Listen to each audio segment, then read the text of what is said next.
I fed you with milk and not with solid food, for until now you were not able to receive it. And even now you are still not able, for you are still carnal. For where there are envy, strife, and divisions among you, are you not carnal and behaving like mere men? You see, the spirit of envy goes directly opposite of what Christ is all about. In that frame of mind, when we have a jealous, envious state of mind, it's impossible for us to comprehend any of the thoughts of Christ. We do not possess the mind of Christ, as James said.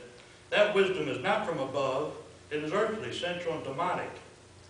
So how can we possibly grow when we are consumed by envy, when we're greed, not able to stand what someone else possesses? And so Peter writes in 1 Peter chapter 2, therefore lay aside all malice, all deceit, hypocrisy, envy, and all evil speaking. As newborn babes desire the pure milk of the word, that you may grow thereby. Now it's important to understand that one doesn't happen without the other. One doesn't work without the other. Before we can receive the milk of the word, before we can grow in the knowledge of Christ, we first have to put off these things that Peter is talking about. And one of those things is envy. We have to get rid of it, or we won't grow. We have to remember, in order for a church to grow, its members have to grow. And in order for the members to grow spiritually, we have to do, there's important things. There's prayer, there's forgiveness, and there is learning and doing service to others. Those are all very important things. But there are some things that we have to get rid of in our lives too, and envy is certainly one of those things. Webster defines envy in this way. He says, envy is a feeling of antagonism towards someone because of some good which he is enjoying. The classic example of this in the Bible is Joseph's brothers. Reuben was the oldest son. Joseph's father loved Joseph more than all of his other brothers. That was obvious. Reuben, being the oldest son, and all the blessings that Dad had, he didn't have what Joseph had in that coat of many colors. You remember? Joseph's father gave him a coat of many colors. And then in verse 4 it says, but when his brothers saw that their father loved him more than all his brothers, they hated him and could not speak peaceably to him. They couldn't say one kind word to their brother.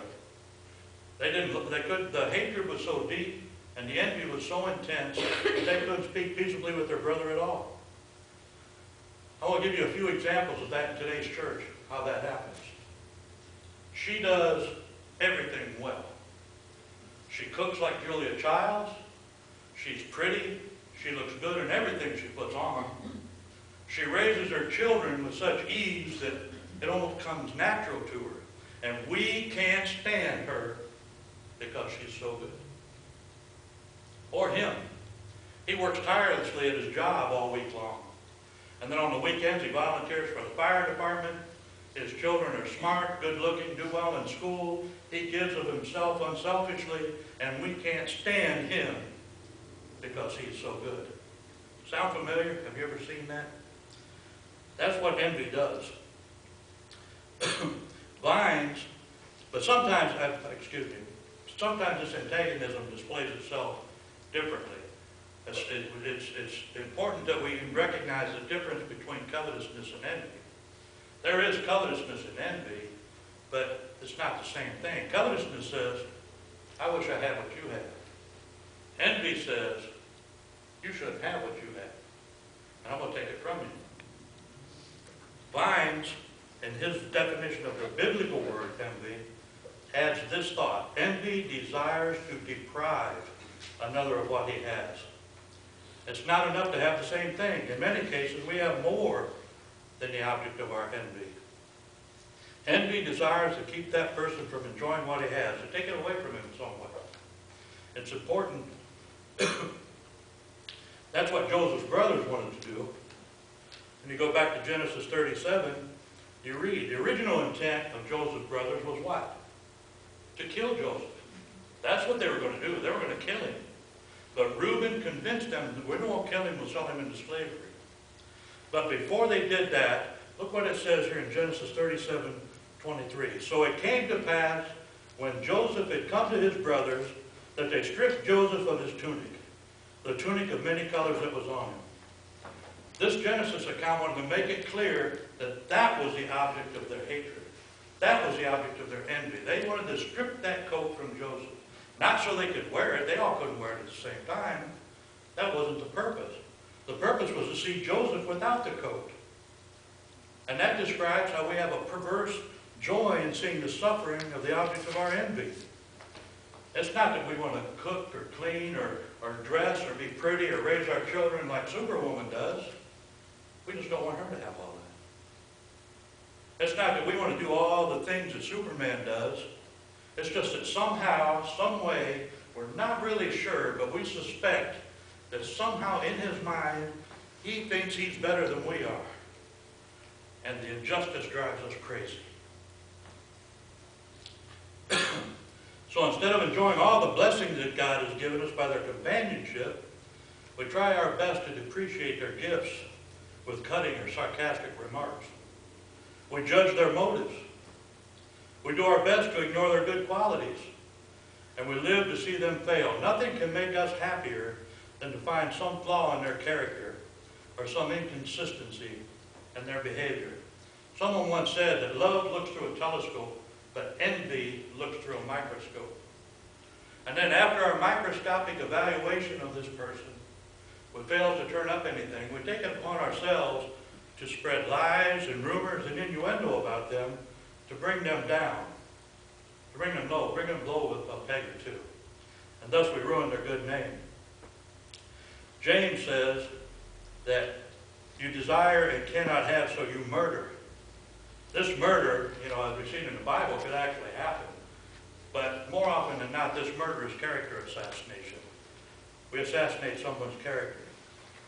So James says in James 3, 7 through 10, all kinds of animals, birds, reptiles, and creatures of the sea are being tamed and have been tamed by man. But no man can tame the tongue. It is a restless evil full of deadly poison. With the tongue we praise our Lord and Father, and with it we curse men who have been made in God's likeness. Out of the same mouth come praise and cursing. My brothers, this should not be. Later on, James says, do not speak evil against one another, brothers. The one who speaks evil against a brother or judges his brother speaks evil against the law and judges the law. But if you judge the law, you are not a doer of the law, but a judge. There is only one lawgiver and judge, he who is able to save and to destroy. But who are you to judge your neighbor? Who do we think we are? Who do we think we are when we look at someone made in the image of God? And in this case, redeemed by the blood of Christ. To look at that person whom God has given unique talents, gifts, and abilities. And we look at that person and say, God, that's not for you to give. I'm going to bring this person down. I'm going to bring this person low. I'm going to judge him. Who do we think we are? The pride and the arrogance of envy ought to make us sick. Sick to our stomachs. It ought to make our stomachs turn. So, what do? Well, if we feel that we've got envy in our heart, what are we supposed to do? I suggest you verbalize it. Bring it out into the open. I envy this person. I envy this woman. I envy this man. Take it to God. God saw it as envy in your heart way before you did. Go to God. Say, God, please forgive me for envying my brother or envying my sister.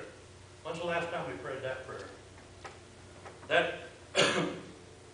Secondly, vow in your heart to never compare yourselves to one another. For those of you who don't know it, I am a truck driver. I drive all around the three-state area. And I see on a daily basis people placing their lives and their families' lives in danger just to get in front of a vehicle in front of them. Driving down the shoulders, driving in the grass. You've probably seen it. But isn't that what pride does? Isn't that how pride is? Pride can't stand it when someone else is running the race faster or better than we are.